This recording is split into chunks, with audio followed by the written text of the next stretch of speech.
Donnie and Marie, America's sibling sweetheart pair, have long been praised for their lively on-screen appearances and catchy harmonies. Their wholesome appearance and irresistible charisma allowed them to captivate audiences for years. However, the adage, "Those who shine the brightest have the biggest shadows," applies here. Trials and struggles that were kept secret from the public for years were concealed under their radiant smiles and amazing performances. Come along as we reveal the long-kept secret that Donny and Marie Osmond kept. The Osmonds' quick ascent.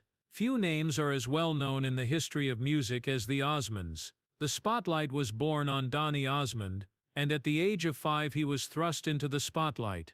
His family as a whole, not just himself, would experience an upward trajectory as a result of this early start. The Osmonds were able to win over millions of hearts with their distinctive combination of songs and their extremely skilled grasp of melody. In addition to their captivating music, they were able to captivate listeners with their appearance. They quickly became well known around the world. The gospel style and barbershop genres were the Osmond family's first musical favorites, since they complemented their vocal prowess with their delicate harmonies and deep melodies. However, one aspect of life is always changing, or more accurately, evolving. The 1960s saw a change in the music scene. The Osmonds did the same. The Osmonds made the bold decision to move from their gospel and barbershop genre to something more commercial and modern by the 1970s, a decade renowned for its diverse range of musical influences and genres. Transitions are never simple because they carry a risk that may not pay off, but for the Osmonds it was worthwhile. The younger generation responded favorably to the sound, and before long, the family had taken over the entire planet. Donnie was the one that stood out the most as the family reveled in their accomplishment. He quickly rose to the position of main vocalist and became known for his distinctive voice, which came to symbolize the Osmond brand. His unquestionable charm and enthusiasm were crucial in helping the ensemble become a global sensation. He captivated the audience, the media, and everyone else. And before you knew it, everyone was mentioning Donny Osmond. Innumerable magazine covers featured his visage. He was succeeding at levels they could only imagine. Additionally, he was not alone in his career rising in this direction. Motivated by his success, his sister Marie entered the entertainment industry with a sense of independence. Every voyage has its share of difficulties, and Marie was not an exception. With songs like Paper Roses, however, she was ultimately able to establish a place for herself. One thing was demonstrated by Marie's accomplishment. The Osmond family was talented, and their success was not due to chance. Instead, it was evidence of their diligence, commitment, and indisputable brilliance. A noticeable change in the music industry started to appear as the decade went on. As fresh faces began to appear, new noises also emerged. The Bay City Rollers were one of the new rivals facing the Osmonds, the former pop world champions. They demonstrated once more that they could adapt and remain relevant in the face of fresh competition, even if their once unshakable position was now starting to falter. By the end of the 1970s, the Osmonds had become more than just another band. They were now considered to be legendary. They had many amazing highs and critical turning points along the way, but most significantly, they remained at the top for a very long time because of their unshakable commitment to their profession. There is a cost associated with everything in life. What cost did Donny and Marie incur in order to gain notoriety then? And how much did it cost them? The price of fame in childhood. Many people associate childhood with purity, carefree days, and exploration in an effort to satisfy their natural curiosity. But for a few, like Donny Osmond, it turned into a time characterized by the glaring lights of celebrity. As the world marveled at his magnetism, a microphone and a stage became a part of his universe. Nobody gave any thought to the weight of the crown worn by a child star, a person who enters the entertainment business at the age of 5. Donny was thrown into a world that is frequently harsher than it seems. A culture that values brilliance so highly may also be brutally demanding. His brilliant skill was projected by the spotlight, but it also threw lengthy shadows around him. His day did not follow the routine of a typical youngster, since he had to spend lengthy hours rehearsing before concerts, interviews and picture sessions. But by the entertainment industry's constant pounding, being in the spotlight at such a young age has a special set of difficulties. Additionally, it required Donnie to deal with the contradictory realities of being both a child and a celebrity. He was negotiating the difficulties that come with celebrity as his classmates played on the schoolyard. Although this made him popular with the crowd, it also presented a big problem: the extremely high standards and the extremely small margin for mistake. Each performance was examined closely. Each note was examined. Additionally, comments were made on each gesture. Nevertheless, his natural skill kept captivating and dazzling his audience. However, the constant pressure was evident beneath the surface. In his early years, Donnie saw the benefits and drawbacks of celebrity that many people face as adults. Even though the praise and adoration were overwhelming, he carried the burden of expectations and the anxiety of disappointing his family, fans and himself wherever he went. A large portion of the Osmond family's success rested on his youthful shoulders as the main singer and their brightest star. Donnie carried this sense of responsibility, which may occasionally be too much for adults to handle. He wasn't playing for the crowd. He was making sure that the Osmond brand flourished, that their television ratings skyrocketed, that concert tickets were sold out, and that CDs were bought. Many people thought his young enthusiasm came naturally to him, but they were unaware that it was the product of diligence, commitment, and a feeling of responsibility that was much above his years. However, he demonstrated persistence in the face of all of these difficulties, which became a defining characteristic of his work. He possessed a feeling of maturity that his classmates did not have, since he was taught early on the dual nature of fame. His strength of character is demonstrated by his ability to maintain a healthy balance between his personal and professional lives, and to stay grounded in the face of the hectic world of celebrity and popularity. Many kid entertainers have come and gone throughout the history of entertainment, their fires flaming brightly and suddenly extinguishing. But the story of Donnie's transformation from kid star to enduring legend is significant. It is not only a narrative of brilliance and success, it is also one of perseverance, concentration, and the all-around unwavering attitude of the little child who met the numerous obstacles of juvenile stardom head-on and came out on top. Donnie is one of the few kid stars who can claim to have overcome. His longevity in a field that is often volatile says a lot. Unlike so many others, Donny Osmond did not fall into oblivion as he grew from childhood into adolescence and maturity. Rather, he changed, adjusting to the shifting trends of popular culture and redefining himself while remaining loyal to his origins.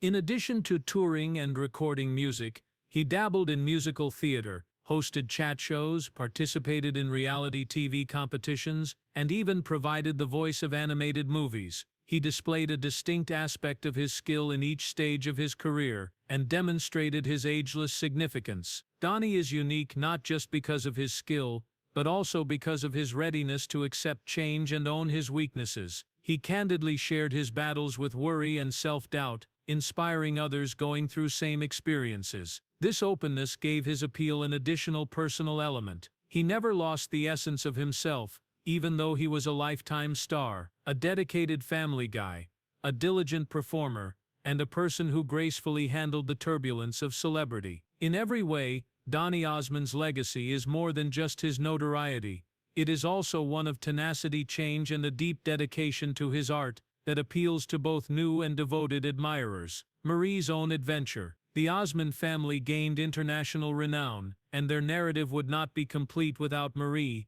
the only female Osmond. Her experience in the wild 1970s as the sole female Osmond in a busy business. Even while her journey was filled with fame, it was also filled with difficulties that were specific to her as a woman in a world dominated by men. Her brothers undoubtedly had an impact on her foray into the entertainment industry. But even if their success threw a huge shadow over hers, she was still able to make a name for herself. Her own hits, including the catchy song Paper Roses, which resonated with many, heralded her entry into the corporate world. Her amazing voice was not the only thing that attracted attention to her. Her songs also resonated strongly with her listeners because of the emotional depth with which she performed them. but there are lowlands for every mountain. Every now and again, they would perform with musical guests. The show was terminated even though they were nominated for the Daytime Emmy Award for Outstanding Talk Show Host in 2000 and 2001. He presented Pyramid,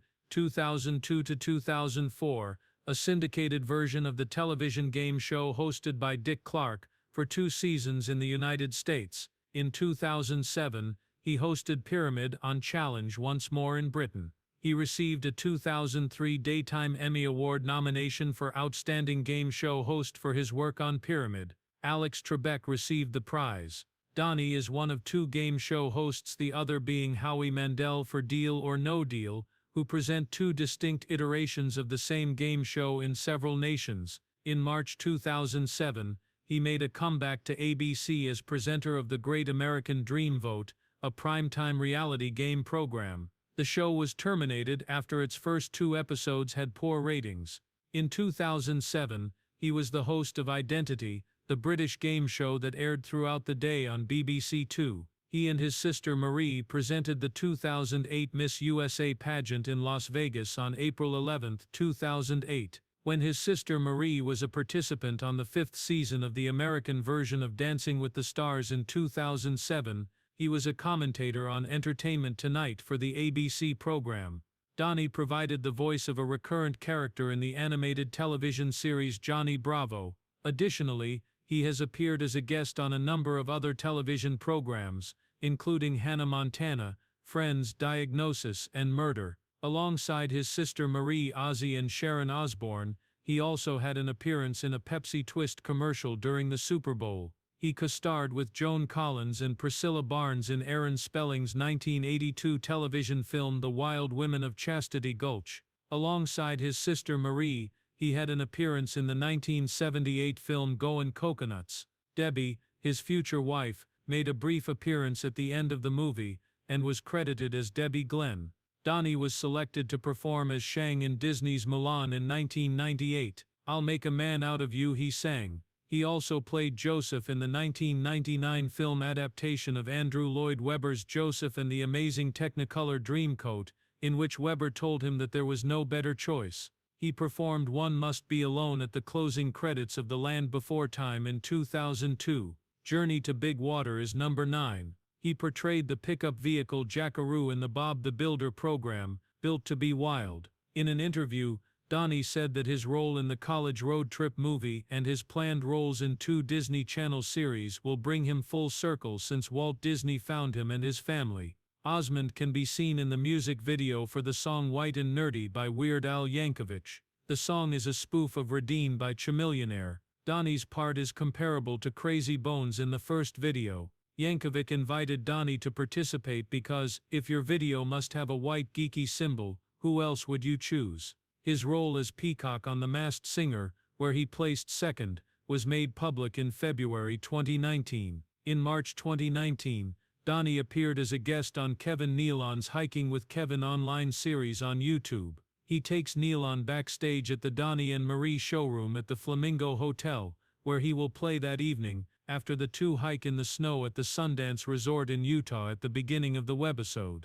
Donnie appeared in episode 5 of the first season of Fox's I Can See Your Voice in 2020 after being requested to participate as a celebrity panelist. Donnie's return. In an effort to appeal to a more mature audience, the Osmonds all gave up their previous persona in the 1980s, which had been designed with young audiences in mind. Donnie was able to bring his mainstream music career back to life as his brothers pursued small success in country music. He appeared in the video for guitarist Jeff Beck's 1985 song Ambitious, which was directed by Jim Jukic and produced by Paul Flattery, as one of a number of unknowns and celebrities trying out to sing for Beck. He performed for a number of years before enlisting the help of music and entertainment guru Stephen Metchett, who brought Donnie and English singer-songwriter Peter Gabriel together to see if Metchett and Gabriel could transform Osmond's image into a modern young pop act. This was followed in 1986 by an equally improbable appearance in the animated Luis Cardenas music video. They were successful, and in 1989, his song Soldier of Love, which peaked at number 2 on the Billboard Hot 100, brought him back to the U.S. charts. Sacred Emotion, the Top 20 follow-up, was first revealed on radio stations as coming from a mystery vocalist. He recruited guitarists Dick Smith of Earth, Wind and Fire and Kenny Loggins, together with organist Mark Jackson and drummer Roger Guth, to form a tight and dynamic live band that helped him reinvent his stage appearance as he embarked on a lengthy tour in support of the Eyes Don't Lie album. Donnie was shown to be more than just a sentimental performer during the trip. He was a legitimate entertainer who could compete with the best modern pop performers of the day. He gained appreciation from both a new generation of music lovers and critics who had previously written him off as just another adolescent idol as a result of his reinvention. Donnie's comeback in the late 1980s and early 1990s showed off not only how versatile his voice was, but also how brave he was to reject the limitations of his previous persona. It's never simple to reinvent yourself in the entertainment industry, especially if you're so strongly tied to a certain time period and aesthetic. But Donnie took on the task head-on. He took chances, modernized his appearance and sound, and eventually managed to establish himself as a legitimate adult performer. His career underwent a significant sea change during this time. Reluctance to tour hindered the Osmond Brothers' album sales. Instead, the band decided to remain in Branson, Missouri, and use promotional music videos to market their songs. By 1983, the brothers had settled their obligations. In Branson, the brothers kept performing with different lineups and occasionally with their kids. Merrill is also a solo artist who records and performs. Regardless of his siblings, his greatest hit was the duet You're Here to Remember, I'm Here to Forget with Jessica Boucher. Merrill made the deliberate decision to deviate from his reputation of being family-friendly. Merrill had to conceal his identity as Osmond, just like Donnie, so he recorded the song under the name Merrill and Jessica. It was a smash on the country charts in 1987. Alan no longer performs as frequently since he has multiple sclerosis. Similar to this, Wayne, who survived a brain tumor in 1997, left the group in 2012 after a stroke prevented him from playing guitar and therapy for the tumor destroyed his cochlea, leaving him deaf. Every brother is married, and several of them have big children. In the middle of the 1980s, Alan's 8 kids began performing as the Osmond Boys, who subsequently became the second-generation Osmonds. Both Nathan and David, Alan's sons, have become successful solo artists. Nathan is a country singer, while David is a pop musician who leads the Osmond Chapman Orchestra. To commemorate the 50th anniversary of their show business career, the Osmonds embarked on a European tour in 2007 and 2008. On March 10, 2008, U.S. PBS stations broadcast a special televised concert in Las Vegas, the sole U.S. tour stop honoring the milestone. Viral and Tom signed the words to 2 of the songs, while Alan spent the most of the performance playing piano with the orchestra. In an unexpected appearance, Andy Williams, the Osmonds' lifelong friend and mentor, recalled how his father had instructed him to include the brothers on his variety program. The main choreographer for the Osmonds' live performances and a few TV shows was Jay Osmond. Jimmy was a manager and businessman. After a while, he relocated to Branson, Missouri, where he and his siblings performed at the Osmond Family Theater until 2002. They show up in Branson around Christmas. Donny and Marie filmed a TV special for the British network ITV1 in 2009. A Meeting with Marie and Donnie, a segment of ITV's enduring show, An Audience With, their theatrical play in Las Vegas, served as the basis for the series. Both Donnie and Marie travel the world often, with Alan's son David taking Donnie's place on occasion. Along with some limited touring, mostly in the UK, Merrill, Jay and Jimmy also performed together at the Suncoast Hotel and Casino in Las Vegas. Merrill, Jay and Jimmy have been operating Andy Williams' long-standing Christmas performance since his death, and they perform it in Branson, Missouri, every November. I Can't Get There Without You, the trio's first studio album in 28 years, was released in 2012. Jimmy made his recording debut as the main singer. Wayne and Alan only returned to the group once, the 26th of October 2018 at Neil S. Blaisdell Center in Honolulu, for what was described as their final performance as the Osmond Brothers. Marie and David were among the artists during the performance. Since then, Merrill and Jay have performed as the Osmonds, occasionally joining Marie and David on the road. Jay and Merrill perform several of their previous classics and cover the late Paul Davis and Dan Seals on Marie's country duets in these performances, which are billed as Marie and the Osmonds. Prior to his stroke in December 2018, Jimmy was touring independently with a number of projects. In April 2019, he declared that his health was okay and that he had made the decision to take a long overdue sabbatical from performing. In October 2019, Alan and Wayne gave their second-to-last performance on the talk for Marie's birthday. Merrill declared his retirement from performing in 2020. Donnie made a special cameo for his last American engagement in April 2022.